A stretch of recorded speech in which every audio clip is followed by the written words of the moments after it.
I'm Dick Strawbridge, and along with my wife Angel and our 2 children, we left the UK for a whole new life in France and bought this magnificent chateau.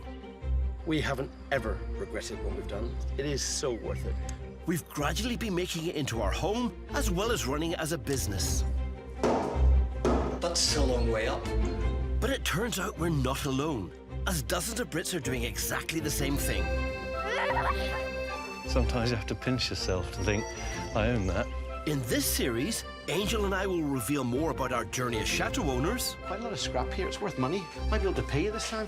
And guide these daring Brits where we can. It's a solid old bridge, matey. As they renovate. This is looking good. I'm quite happy with this. Repair. I've never done this before, so it should be all right. And struggle to transform these buildings into their homes and businesses. Go, go, go, go, go, go, go, go. Absolutely magnificent. This is the glamorous chateau life that everyone thinks I need. Just trying to avoid getting my face near the toilet seat. This is not the way to make money. But however hard the going gets, these plucky Brits can always say they're kings and queens of their very own castles. Cheers. Chin chin. Today, It's where you need someone like Dick Strawbridge. I mean, he'd understand something like this. one couple's expansion plans are under threat from hundreds of bees. Look at that. They're swarming. And some tractor trouble. Can't believe I've just done this. And it's an incredibly stupid thing to do.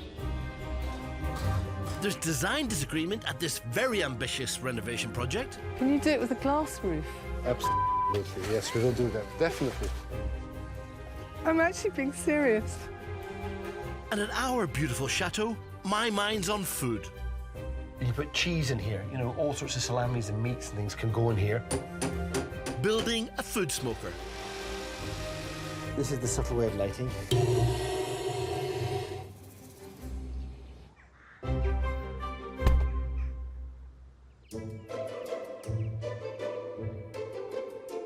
Meet Essex-born Tim and his Dutch wife Margreeth.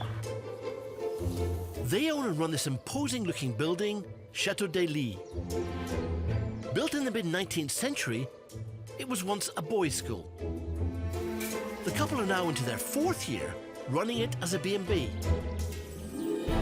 I see this place as being a bit like a cross between sort of the Addams Family and 40 Towers, you know. I mean, it's kind of lovely. On the other hand, you can look at it, it's kind of forbidding. Before giving up everything for their new life in France, Tim was the bassist in a successful band, and Margreeth was a teacher. It's so great to do something totally new and out of your comfort zone. And in Holland, our lives were very, very separate. He always worked weekends, evenings, holidays, and yeah, we really like being together still. It's amazing. We're very lucky. Situated in northern France, in the Picardy region, it's a big place. 64 rooms, 5 of them used for bed and breakfast, and 2 holiday cottages in the 14-acre grounds. I love this place. I think it's great. When we arrived, it was basically one enormous bat's nest, actually, I have to say. It's the start of the summer season, and they're busy entertaining guests. This is our veranda. This is where our guests normally have the breakfast, and we use this lot as well. Arguably the nicest place in the chateau to sit and just look out the window, and for the price of less than a house in London, you can get all this with all the land and everything. They're reluctant to reveal exactly how much they paid for it, but I reckon they got a bargain. It's wow. Yeah. Still wow. Of course, it costs a lot of money to live in a place like this. I think it works out about somewhere between 5,000 and 6,000 a month to run this place. It's actually a bit more than that. It's actually nearly 8,000. We don't really make money here yet. At the moment, they barely break even. But this year, Tim and Margreeth are determined to make a profit. So they've come up with a bold idea, running a caravan park. Last weekend, if we'd have had these things in place, we would have earned another 1,000 euros for that week. That's, you know, we had so much demand. They have their first caravan booking for later in the summer, but the park doesn't exist yet. Their only caravan is a complete mess, and it's parked in the wrong field. So first up, Tim needs to tow it into place with this tiny tractor. Good luck, mate.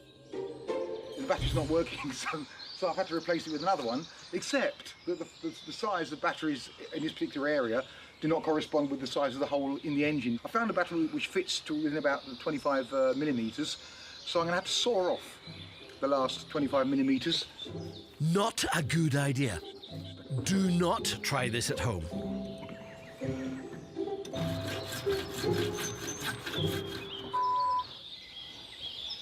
That's a it's an incredibly stupid thing to do.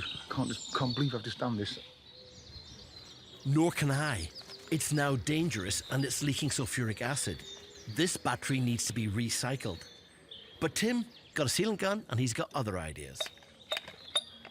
It normally hardens off pretty quickly, actually, so it actually might have worked.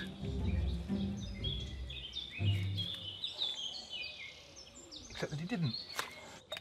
Take two. It's still leaking, you know. I'll be gobsmacked if this ever works. It hasn't worked. No surprises there. I'm beginning to learn Tim's not the type to give up. Incredibly, he's decided to place the battery on its side. I don't see a reason why it shouldn't work. It may function, but it will leak and give off dangerous gases. Well, I tell you what, it fits a lot better like that. If I'd have put it like that originally, wouldn't need to saw anything off. Definitely do not try this at home. Ah, a trusty universal engine starter.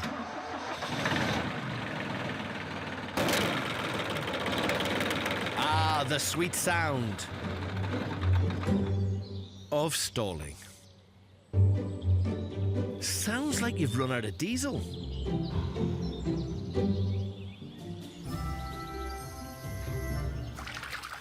Like Tim, there's nothing I like more than tinkering around an old engine, or even better, building my own invention. Luckily for me, I've got a chateau full of treasures left behind by the previous owners. Look in there. That barrel is in amazing condition. I've got a plan for one of these old barrels. If there's one thing I love as much as engineering, it's food. I've been building my own food smokers as a hobby for years. It's about time I made my first one for the chateau. I think I built my first smoker probably 30 years ago out of an oil drum. All you have to do is put a smoke box outside it, put some smoke into it, and you get smoked food. Now I just need a stove for the fire. It's another treasure hunt. I just love the fact that every time you come to the attic, you find something. That's almost too pretty. I'll use that probably as a stove as opposed to a smoker. And this little burner should be perfect. I reckon it's from the 20s or 30s and looks pretty much purpose-built. It looks like it's meant to be smoking food, and this is so ridiculous. Oh no, hold on.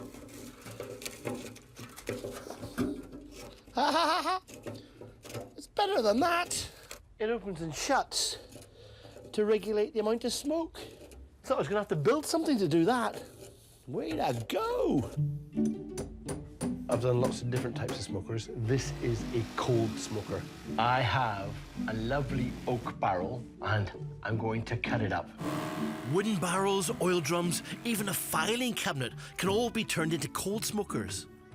And there's very little heat involved. Most materials will work, including sturdy cardboard.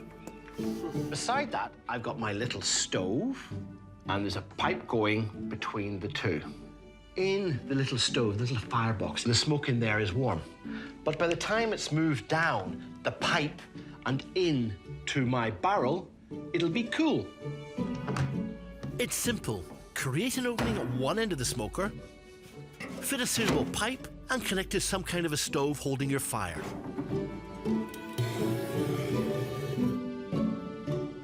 Fills this, everything in there gets smoked, and all my excess smoke goes out the top. You can put cheese in here, you know, all sorts of salamis and meats and things can go in here, and they will get smoke flavour in them without them cooking. I fancy some French cheese as the first food into the Strawbridge smoker. Just half a mile down the road, there's a fromagerie who specialises in beautiful soft cheeses. Perfect. Peut-être nous fumer notre fromage aussi. No. I think they understood what's going on. Ça, c'est bon. Oh, vous savez la plus grande. I was thinking what we could do is keep one to the side as a control, smoke two. Yeah, I'm up for that. God, we're going to be so full of cheese. Au revoir. Bye-bye. Thank you. One of the delights of smoking is experimenting with different types of wood, which will all add flavour. I reckon the shavings from the Chateau apple trees will be lovely.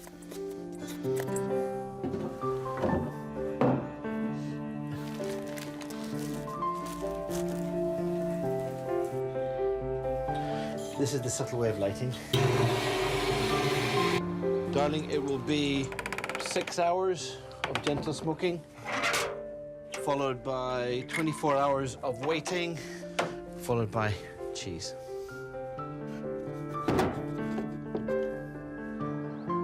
After a frankly agonising wait, it's the moment of truth.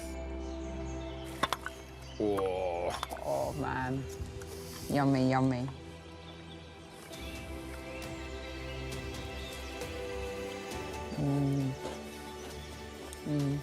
That works, baby. Delicious. Just as I knew it would be. When you sit down at a table that's got your food on it, and you think to yourself, life's good. It's beautiful.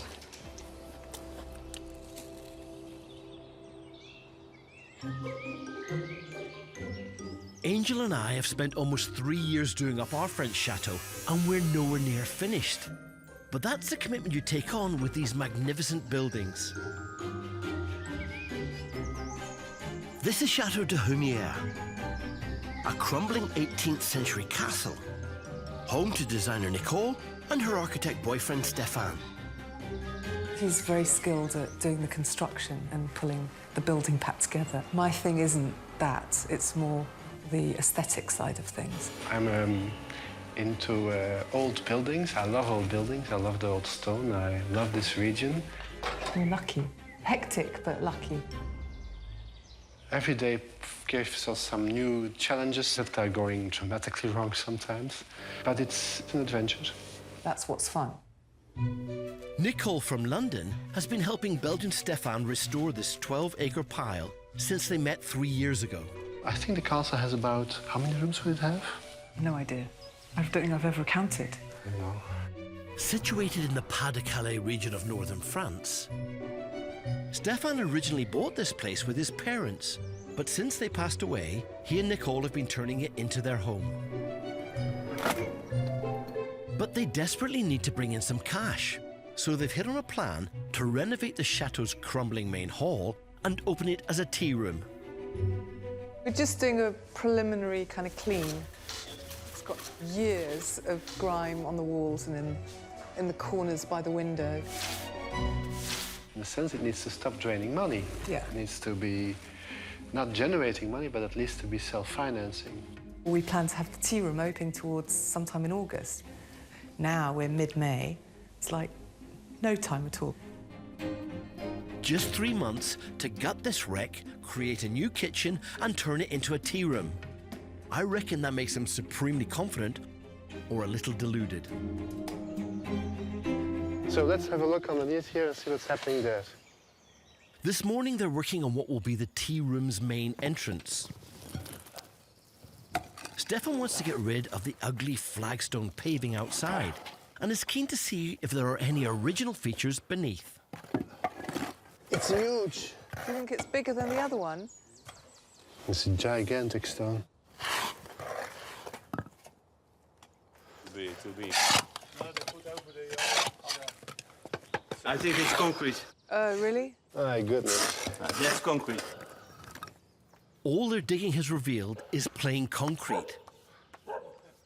Not quite the period feature they were hoping for. Oh, what a disappointment. Never fear, designer Nicole is bound to find a way of turning boring concrete into something beautiful. We're going to pull up 1.20 m either side of the step and then hopefully create some kind of sweep in. It's turning into a major excavation. But after an hour's hard graft, Nicole's plan is already taking shape. That is absolutely the entrance. And there's a surprise for Stefan. Cobblestone. This is a cobblestone. Look, Nicole, they're gigantic. Just so beautiful. See, I had a good idea. What a result. Past the edge of the concrete, Stefan stumbled upon the chateau's original 18th century cobblestones. They could clean up and be a perfect entrance for the tea room. Never thought we were going to find such beautiful stones under here. They're from the first part of the castle, so from the first build of the castle. Should be 1780s. But now Stefan's left with a couple of tons of rubble and no easy way to move it. Although he thinks he may have the answer. So this monster has been standing here, I think, for about 10 years. What a magnificent beast! But he's going to need a lot of luck if he wants to get it started. Renovating a chateau is all about being resourceful and making the best of what you've got. Back in our place in northwest France, Angel's a bit of an expert when it comes to seeing the potential in almost anything. This colour is quite fashionable, isn't it? But I just don't like it. Paint stripper. Angel wants to strip away the hideous green, yet still maintain the door's original character. The process is simple enough, but we easily have 100 doors in this place. Pretty much all in need of some kind of attention. So we're going to do this bit first, and then when I sort of get to about here, I'll put some on this. So it'll be a bit of a rolling effect, and I'll go down the door. This one door will most likely take Angel 2 hours to bring it to life. Dick had to strip some of these doors at the start, because we had lead paint, basically. Once we started stripping them, it was just a revelation. They looked really good, and it was kind of cheap. A good wooden door can easily cost £100 new. Multiply that by the number we've got, and you're looking at thousands of pounds. My pockets aren't that deep. We can't afford to replace everything. It's just crazy. Love keeping the character of the house. This is what I'm here to do. This is my calling in life, to look after old things. I love Dick. There's so many different parts to the door. Just finding what bit works for each. You don't scratch the door. Deep scratches might mean the wood needs sanding down, or in bad cases, a squeeze of wood filler. Extra work you don't need, so it's worth taking care. I mean, just look how beautiful these doors are underneath. Why did they paint them green? I don't know.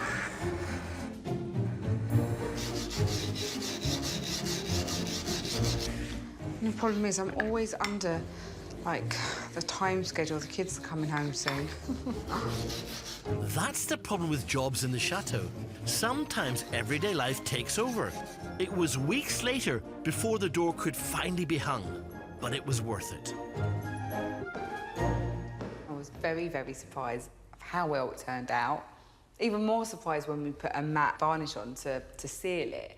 Kind of dulled down the tones a little bit, and I've actually got something that I really love.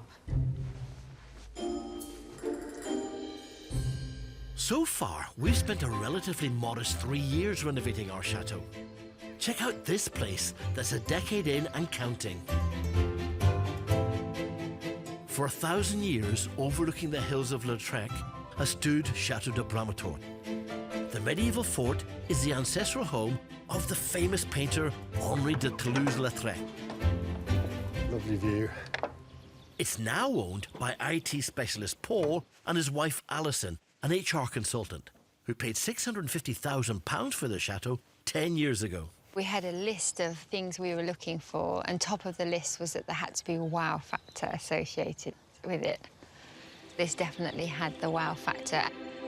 And also somewhere that had lots of materials that we could use for the restoration. That was old tiles, roofing tiles, floor tiles, old doors. We brought a friend to look at it, and she said, do you realise there's a fine line between a renovation opportunity and a ruin?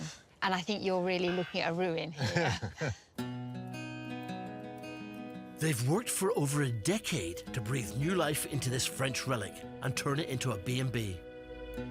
These windows were originally just plastic over the hole in the wall. We had a local craftsman make these reproduction antique windows. Certainly add to the chateau, make it feel authentic. Located in the south of France in the Languedoc region, the local vineyards echo with the sound of ongoing renovation works. Paul is making an outdoor kitchen so that this summer's paying guests can have food and drink by the swimming pool. As with every job, he recycles the original material from the chateau.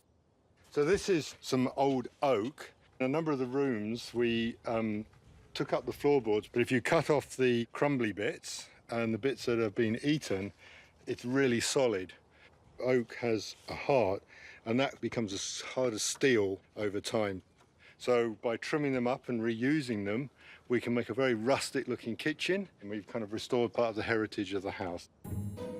Even though they do most of the renovations themselves, this place still costs an arm and a leg. The budget is around 50,000 euros to run this place each year, which means that Paul and I are doing contract work. We just want to be here because it's a fabulous place. This year, they're hoping to give up their contract work and run the chateau full-time by hosting more weddings, events that bring in more profit than the B&B and the small tea parties they hold. We've got to really plan the next few months very carefully. We've got to make absolutely sure that the kitchen is operational, that we've got furniture and everything organised. What are you doing? You've got your... I'm doing all of that. I don't know what you're doing. But there's one job that Paul has avoided all winter. Their swimming pool is the centrepiece for the wedding events. It's been slowly losing water, and the decking has subsided, making it dangerous. This decking settled down 6 inches, so we've got a small problem, but I think also that might be the cause of why the water's leaking, because there's a few pipes that come out here, and if the soil settled down, they could have snapped the pipes. So that could be the cause of the water leak. So I've got to dig up all the side of the pool. It's going to be really hard to repair. They need it fixed before a big wedding in a month's time. We're a little bit under pressure because the swimming pool's right in front of the Chateau, which is French for marquee. It's all leaking away. Where is it going? We don't want the customers to disappear down the side of the hill as the water washes the clay area away. Alison's off on a 3-week business trip to Australia and is expecting Paul to have it sorted by the time she gets back. It's not a job I'm looking forward to be honest. Some 550 miles north, back at Tim and Margreeth's chateau in Picardy, they're attempting to create a new caravan park to bring in much-needed revenue. Tim's trying to tow his caravan to its new home in the next field, but he's having tractor trouble. He spent hours trying to fit a new battery, but the problem is much simpler. I have got a feeling that it's run out of petrol or diesel. Ya numpty, I told you. How are you doing? Perhaps you could just pull the caravan. Might be quicker at this rate. I'm hoping that this is the problem why the engine stopped.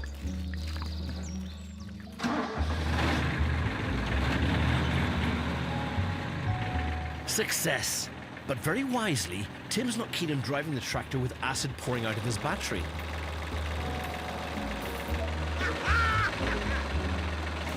What I'm going to do now is be very, very careful not to stall it. Once it's been fired up, the alternator can keep the engine ticking over without a battery, but it's not great for the engine.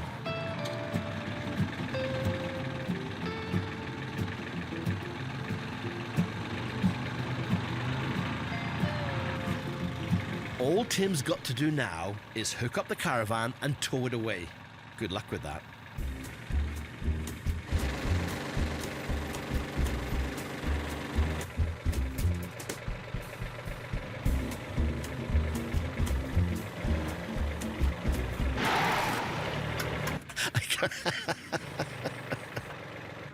I think that's what kids today call An epic fail. I have to say, it's beaten me. This hasn't moved an inch.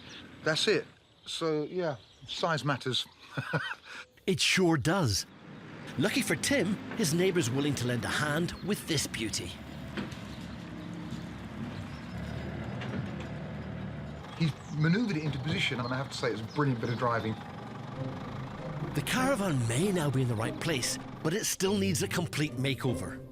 It'll be spruced up, put some glass in the windows, change the top bit, change the bottom bit, stick a new chassis on it. Just a bit of work then. Back at Nicole and Stefan's chateau in the Pas de Calais. They've a tight deadline to turn a grand but derelict hall into a high-end tea room and terrace, so the chateau can start paying for itself. But the exciting discovery of some 18th century cobblestones has thrown up several tons of heavy rubble. Stefan's putting his faith in this rusty old digger. So this monster has been standing here, I think, for about 10 years. Let's see if we can start it up. Good luck with that. First, Stefan checks the battery. Why doesn't it want to start? Come on. It looks like it's dead. A crude way of testing it is to short-circuit the battery. If the battery sparks, then there's some charge, but it's not recommended. Aha.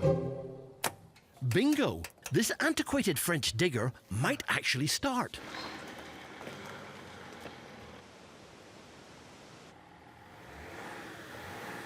Utter madness.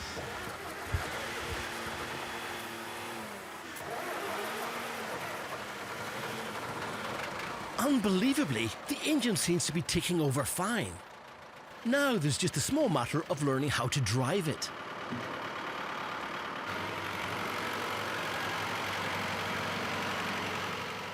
Meanwhile, upstairs, designer Nicole's in her element, examining some of the chateau's old wallpaper.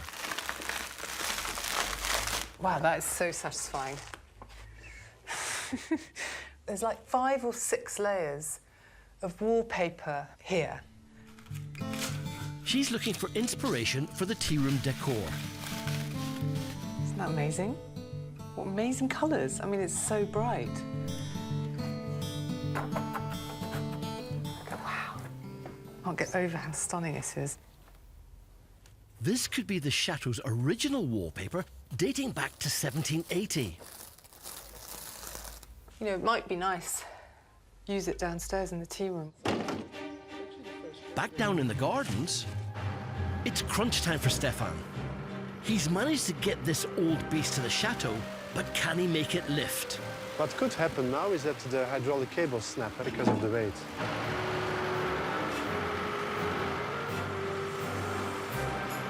Bingo!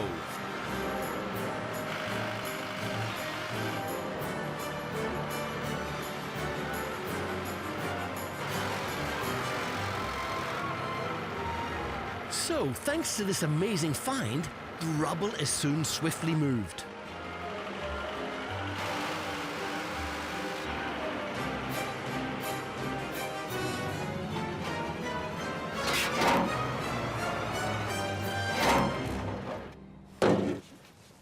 So you see what you can find on the castle, eh?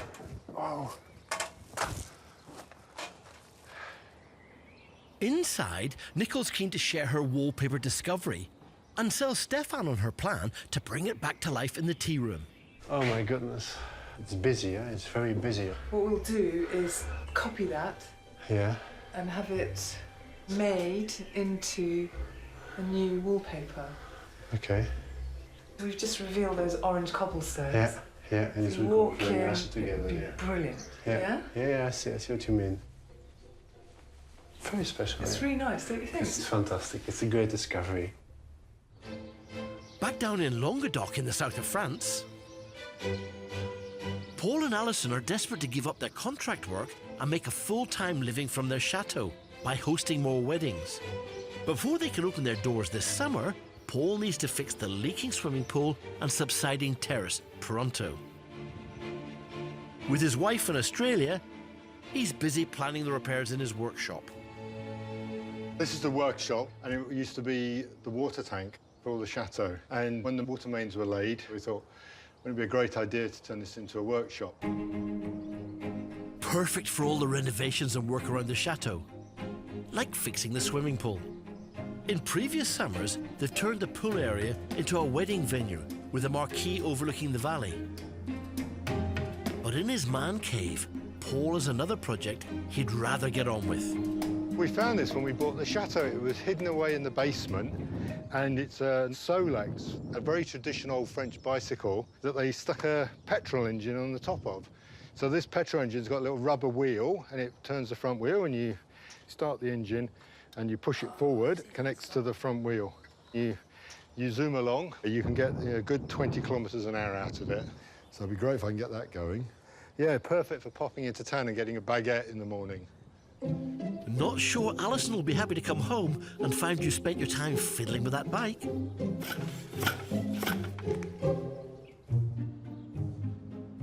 At the opposite end of the country, back at Tim and Marguerite's B&B in northern France, the summer season may already be underway, but they need to find ways to bring in more cash.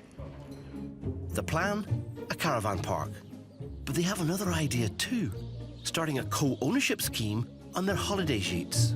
Basically, it's costing them 25,000 euros, which is a one-off payment, and that gives you, for 25 years, that gives you 5 weeks. So someone will have 5 weeks of the year, which is a sort of rotation, things that's a bit like a timeshare, and you can do whatever you like with it. You can rent it out or whatever. But there's a spanner in the works. They can't lease the gîtes unless they fix a problem. A bee colony in one of the chimneys. It's where you need someone like Dick Strawbridge. I mean, he'd understand something like this. Sadly, those bees have to go.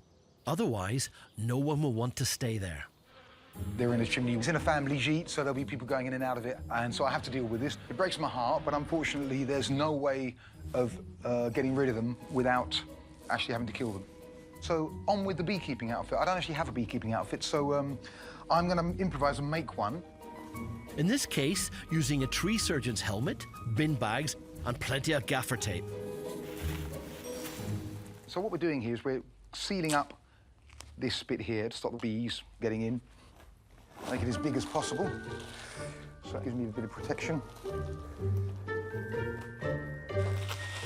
Okay. How much does the beekeeping outfit cost? You got any idea? It's like 10 euros or something. It's worth pretty cheaper than a roll of gaffer tape. It's like, you know. You can get one online for around 20 quid. Okay, you've never looked better. I never have. Well done. Ridiculous outfit, check. Equipment, check. Man walking towards certain death, let's hope not. Okay, good luck. Thank you. I don't feel very safe doing this, I have to admit. So... Be careful, Tim. Sorry about that. He normally comes down whole, so let's just trust that that will happen again this time. The little bees are very, very busy. The good thing about that is that I can see where they're going in and out, so they should be fairly easy to close. Like his suit, Tim's plan is a bit slapdash. First, he tries to get the bees out with insect spray. OK, here goes nothing. There they go. Look at that. They're swarming. Next, he tries to block up all the gaps. There are a lot more bees than I thought there were. Be careful, Tim. Hold on. Oh, there we go. There's a big hole there. So I'm just going to fill this hole up. There's probably a great big front door around the other side that I can't get to. Unbelievably, it seems his ridiculous beekeeping suit is working. The good news is they seem to be going for the foam rather than me. We're glad when it's over. It's scary seeing him up there. I mean, I've done the job because I can see that the bees can't get in or out. Oh, man, it's nice to get out of that. Well done. Thank you. Just have to wait and see what happens with the bees. And, yeah, just give it a couple of days. It's done. It's chateau life, isn't it? Well done. Getting rid of these bees is vital. Leasing out the gîtes means a cash injection of €25,000. But for now, Tim and Margreeth have other things on their mind. Lots of people coming in. It's a full chateau, and these are the last-minute preps before people turn up. Preparing for the arrival of 30 guests tomorrow. Panicking. Back down in the Languedoc in the south of France, Paul's finally got around to trying to repair the swimming pool. It's a visual focus for their weddings, which are crucial to increase their profits. Champers, no! With the help of his friend Grant, he's hoping to find out why the pool is losing water and make the decking safe for guests. So what we do, I think, Grant, is take the wooden flooring off, dig down, have a look, fix the repair, fill it up, check it's all working, and then job done. Okay. If we get a push on, we'll be done today. Optimistic. Paul's wife Alison is away working. And we sort of need to know which end is which. Yeah, right, all on the right-hand end. And once it's sorted before she gets back. We've got a real problem. We've really got to find out what's happened and why it's leaking. Otherwise, we could have a disaster like this when we've got customers here in the summer. The outer edge of reinforced concrete, that has also managed to sink down. How deep are they? Half a metre. Then we just have to carry on taking these things off, right? It's taken the best part of 10 years to turn the terrace into a fantasy wedding venue. And just over 6 hours for Paul and Grant to turn it into a building site. There's nothing you can't solve with a sledgehammer, eh? Paul's convinced the leak is coming from a pipe that connects the pool to the pump. But that's buried under 18 inches of clay. Get the dogs here, shouldn't we? They're good at helping digging. Don't see any obvious. I'll put the pool pump on, create more pressure in that circuit, and we could see if it's dripping out then. It's possible that by increasing the pressure in the pump, water will be forced out of the leak, revealing where it is.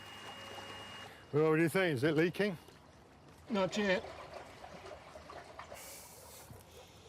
It's as dry as a bone. But running the pump has revealed why the pool level has been falling. There isn't a leak after all. Some equipment in the pool house was draining a bit of water out the pool when we didn't notice. Now they can get on with fixing the dangerous subsiding decking. And Paul has a solution for that. We have lots of wood that we've used in other projects. So we're using some oak and Douglas pine, wood that's not going to rot. Still straight. It's pretty good, isn't it? As good as new. So that's the edging done. Just another 75 boards to put back.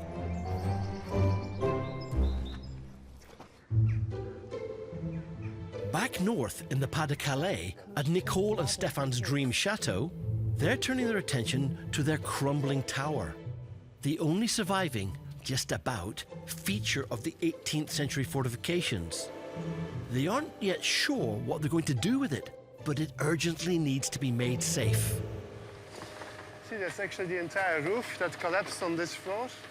You see the rafters of the roof lying there, and all the bricks.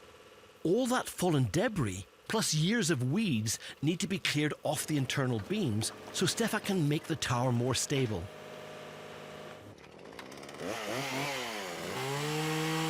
As they work down the tower, more problems crop up. Some of the wooden joists are rotten and need to be removed. I'd like to keep this one intact, and as soon as possible replace the holes with new ones. After 4 hours graft, Stefan's still got a lot to do just to make this thing safe. But designer Nicole is way ahead of him. Yeah. Well, maybe we just make this like a little extra space. Maybe we have a rectangular table in here. So when are we going to aim to do this by? We have to do this by August as well, do we? We can have like a really lovely old chandelier hanging down there. We've got can you get electrics to here? I am speechless. Can you do it with a glass roof? So we can... Yes, we will do that, definitely. It's done. Just come back in August, it'll be finished. So I'm actually being serious. It would look amazing. I'm very serious, actually. It would look amazing, but I think there's no way that it's ever going to happen. When it comes to interior design, I get the impression Nicole doesn't joke. Back inside, she's been working on replicating the 18th century wallpaper to use in the tea room. What we've decided to do is to see if we can create our own version of this wallpaper. So what would be nice is to have some areas more faded than others so that it looks perhaps like it's been there for a very long time. With a bespoke wallpaper design, complete with aged effect, it's at least one job less. Have you done it there? That's better. But they only have 3 months to get the tea room ready for the summer season. And the floor is currently an unseemly mix of unfinished concrete and replica tiles. This needs replacing and could take weeks. To save time, Stefan's come up with a shortcut, installing a modern resin flooring. This is the idea I would like to achieve over here in the castle. You just put a nice coat of resin over the existing concrete. It's easy to install, it's quickly done, it just dries and it's finished. Typically found in airports and hospitals, I have to say, it's a bold choice for an 18th century castle. I think it's just going to look brilliant because it's going to be so modern in such an old place. Come on in, David. This morning they're meeting David, a resin flooring specialist from London. You've got quite a task on your hands, haven't you?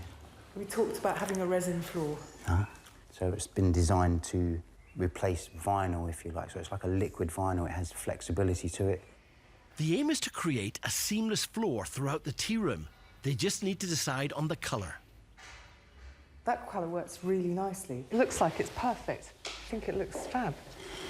All of that together. They do look good. And that's quite a find, isn't it, really? Such a find. David leaves with instructions for Nicole and Stefan to check if there is solid concrete beneath the old tiles, as resin flooring must be laid on a dry, solid base. It's just earth. Very peculiar. It's bad news. With no concrete base, their plan for the tea room floor is in tatters. The thing is that in order to put the resin floor down, it has to be free of moisture below it. Otherwise, it can bubble. What we've discovered is all this kind of clay-like substance, sand, that's got a very high moisture content. It's kind of a nightmare. It's a blow to their hopes of opening the tea room on time and starting to bring in some much-needed cash. Down in the south of France, things are looking much brighter for Paul. The swimming pool and decking are all fixed. He can now return to the love of his life. It shouldn't be rattling. He found it in the chateau when he first moved in. It's an S2200, so it'd be interesting to see what year that's from.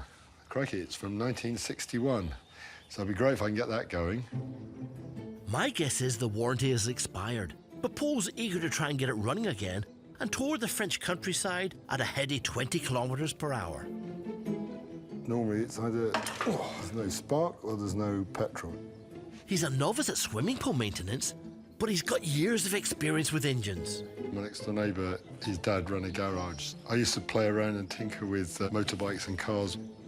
Let's try it. Paul hasn't seen his wife Alison for 3 weeks. Maybe we can get it going now.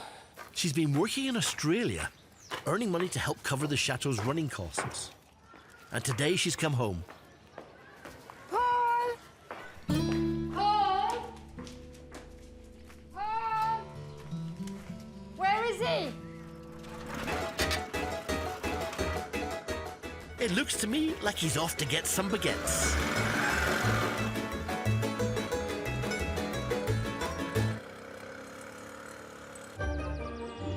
Next time, there are shocks in store at Paul and Alison's as they renovate their dungeon. Fingerbone. Oh, yeah, fingerbone, yeah. Tim and Margreeth may have bitten off more than they can chew with a full chateau of guests. We've got 14 people coming in to have 28 fried eggs. Panicking. And Angel has a surprise for Nicole. There you go. You have been knighted. Brilliant. This is so cool.